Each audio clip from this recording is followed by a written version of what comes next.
At the same time, there's a sentiment in Black America that says the losses of black teachers, the losses of black businesses have been too great, that this was a terrible, terrible mistake, that it never should have happened. Well, that's just, this is on no economics, they don't know how to add. There's no loss in anything. In 1950, the gross product in Negro community was about $50 million. Today, the gross product is somewhere in the neighborhood of $500 million.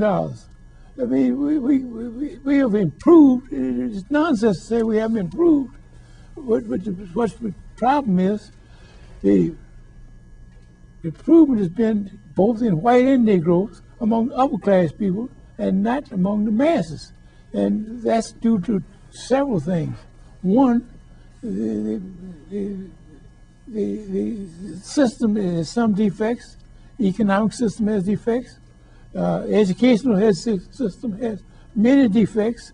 They talk about improving education, but when they talk about improving education, what do they talk about?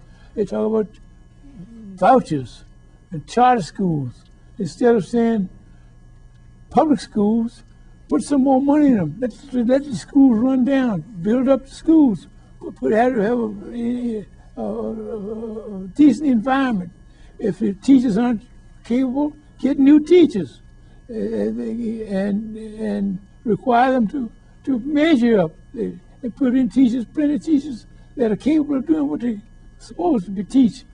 Remember when I came along, teaching was one of the highest things Negroes could do. Now, qualified people can get jobs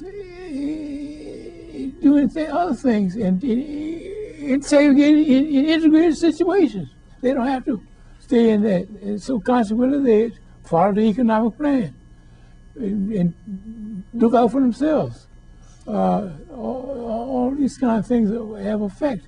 Why couldn't you think in terms of putting in tutors in the schools?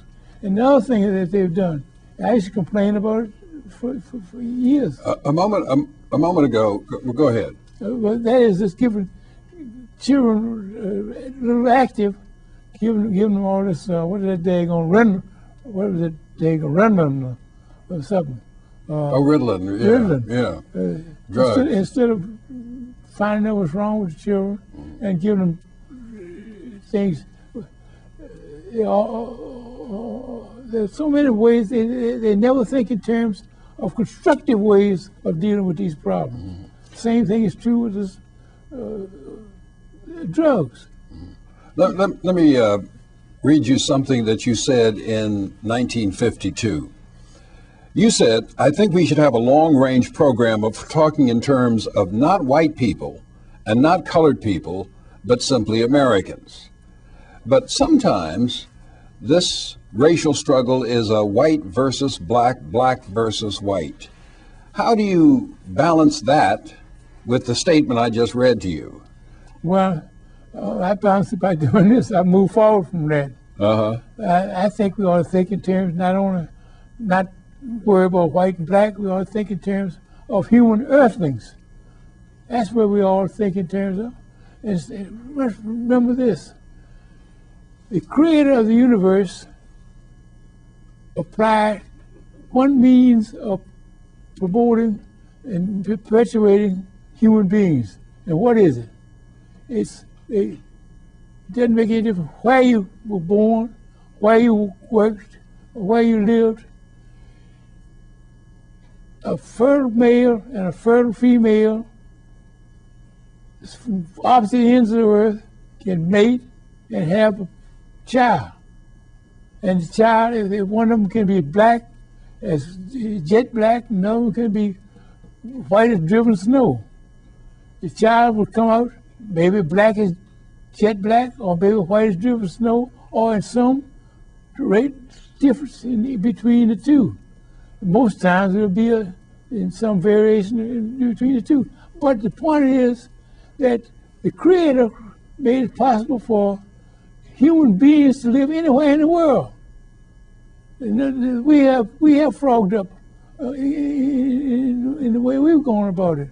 And what we've got to do is stop worrying so much about superstition and be it religious or legal, and thinking, work in terms of evolution is the way that the Creator has provided for things to move and change. And if we were to apply it properly, then we make progress. And where we have conflicts and problems is because we don't apply the evolutionary process properly.